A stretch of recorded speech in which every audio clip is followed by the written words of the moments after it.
Welcome back. You're watching Squawk Box, live from the NASDAQ market site in Times Square.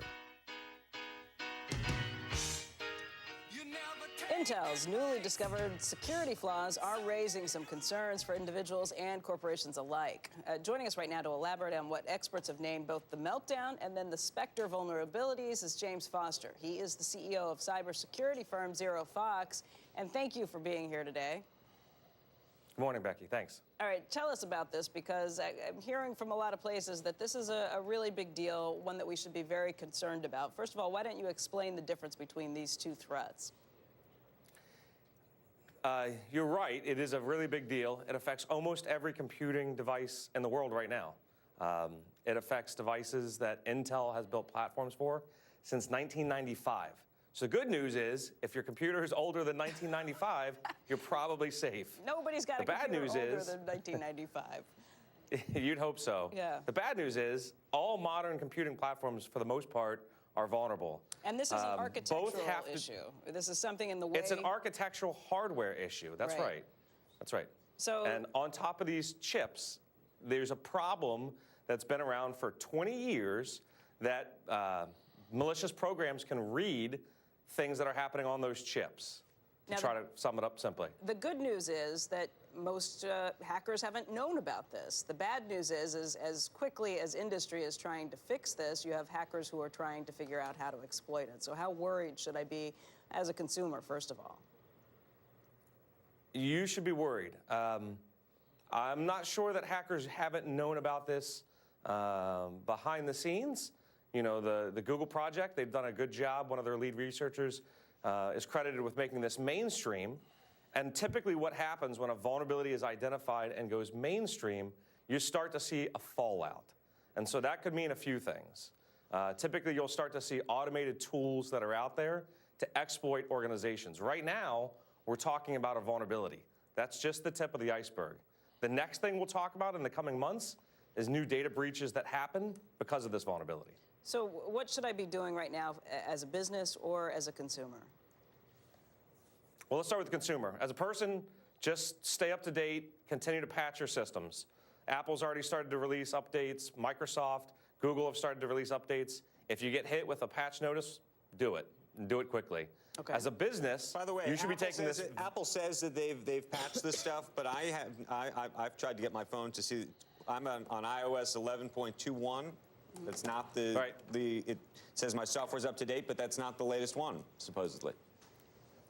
That's right. That's right. It's really hard to update the entire world from an Apple perspective in 24 hours. So so this and goes part on of the over, updates are patches. Goes on over a week. How does it work? It'll start going out immediately, but part of the Apple fixes aren't actually fixing the problem. Apple came out and said that they were going to update their browser because they believe the browser is going to be one of the biggest ways to actually exploit the vulnerability. They're not fixing the problem. They're putting a Band-Aid around it. Right. You said that you believe that people have known about this for quite some time. How long have they known about it? I mean, Google clearly discovered it. Was it back in or June at least or publicly something? Discovered it, or privately discovered it? That's the other thing. When did everybody get wind of this to start even building the patches? Look, it appears that the team at Google did this the right way. It's called responsible vulnerability disclosure. It means you kind of tell the affected parties what you found, give them time to fix it. But most of the times what happens is you tell them what you found and give them time to fix it. 6 months later, it's still not fixed, and it becomes a mad dash.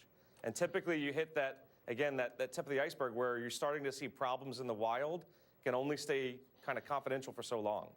So and that's what we're doing right now. What should companies be doing at this point? You've got much bigger concerns if your entire business is on the cloud, or you have issues that suddenly you need a fix for, and there's not going to be an easy solution.